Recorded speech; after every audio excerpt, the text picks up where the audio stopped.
So the special victims, we only investigate sex crimes. The NYPD Bronx Special Victims is a part of a larger command called Special Victims Division. The NYPD addresses cases where sex crimes occur in the Bronx from victims that are 13 and older. There are also other units in other boroughs and cases involving younger victims, but that's handled by the child abuse squads. Next slide, please. The proposed facility is expected to have 25 employees. It's expected that these employees would work, so we would work usually from 7 to 1, but that's 2 shifts. So we will have, 15, approximately 15 during one shift, which is usually from like 7 to 5, and then the other shift would be from 5 to 1. Next slide, please. The parking. So the parking spot has spots for 20 vehicles. And it's enclosed, it's accessory parking lot, like you said before, and it would be dedicated exclusively to our fleet, to our personal cars and our authorized vehicles. 10 of those spaces will be reserved for NYPD special victims vehicles, and the remaining will be reserved for NYPD employees and other services. NYPD expects that this lot would accommodate all of our fleet and our personal vehicles, which is way less than a regular precinct, which I know you guys are used to, like the 5-0 and stuff like that. Next slide, please.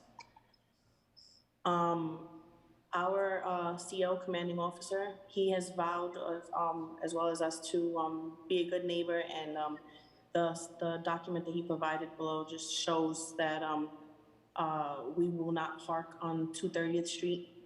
And if any of us do, there will be disciplinary actions, and we do have our integrity control officer who will periodically be checking the location to inspect and make sure that our vehicles are not parked on West 230th Street. Next slide. So as you said before, there's one access point on West 230th Street, which would be the public entrance for the victims, the visitors, and employees, and then the other access point would be from the parking lot on Exterior Street. And that's where most of the employees and suspects that we are investigating would go through, and that would not be open to the public. Next slide. Thank you. Any questions?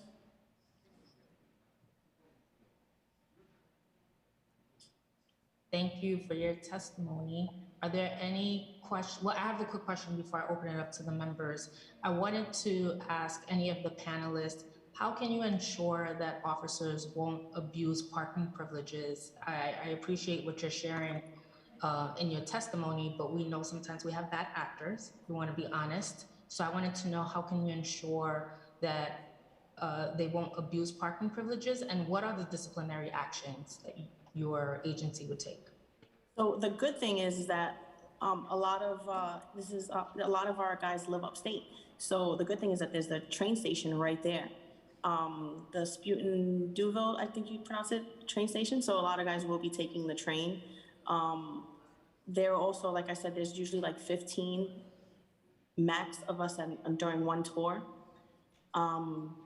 We also, like I said, our ICR and integrity controls officer, he will be periodically checking. So will we as well. I'm one of the supervisors here. There's 4 of us.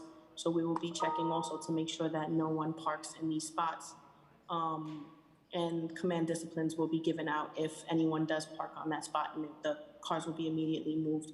But like I said, my guys are never usually a problem. And a lot of guys are willing to take the train in because it's a better commute for them rather than driving in their personal cars. All right. Yes. Are there council member questions at this time?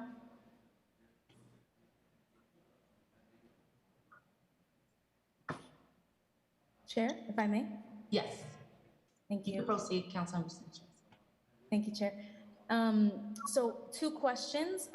First is about the fair share analysis. Can you highlight the findings? And the second question is about the actual the actual space. So how is access to the special victims space going to be differentiated from the other uses on site? Are there going to be separate entrances? Well, I think I can address the fair share question. The good thing is that this type of unit is there's only one for, you know, as Sergeant Felix mentioned, there's only one special victim squad per borough, and this particular area of the Bronx is not have a substantial number of other city facilities, particularly for city facilities that might be considered to be a concern for local residents or businesses. So there's not like an overconcentration of city facilities within the immediate vicinity of this facility or in the community board. Thank you. And then in terms of the question about, can you repeat the second part of your question about the access point? I mean, DCAS may answer it, but I just want to refresh our memories. Sure, it's about whether the entrance is going to be differentiated. Is there going to be a different entrance for the special victims unit from the other uses that are also in the building? Well, certainly for the transport of victim, I'm sorry, for the transport of suspects, as we've mentioned. And then I think that this lobby is the lobby going to be used, and DCAS can correct me, primarily, if not exclusively, by NYPD people. There is another lobby in the building on the exterior street side of the site, which is used by many of the office tenants.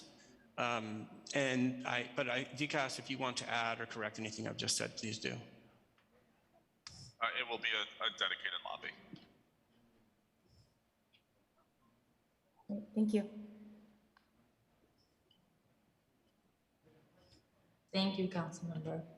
You have any other questions? That's it? All right. All set. Thank you so much, Chair. Thank you. Are there any other council members who have questions? You should use the raise hand button. Are there any I see no other council member questions. Are there any members of the public who wish to testify? There are no members of the public signed up to testify on this item. Great. Seeing no other members of the public wish to testify on LU2, the proposed sites selection for NYPD Bronx Special Victims Services, this portion of the public hearing item is now closed. That concludes today's business. I remind you that if you have written testimony on today's items, you may submit those testimonies at landusetestimony@council.nyc.gov. Please indicate the LU number or the project name in the subject heading. I would like to thank applicants and members of the public, my colleagues, subcommittee council, land use staff, and Sergeant at Arms for participating in today's hearing. This meeting is hereby adjourned.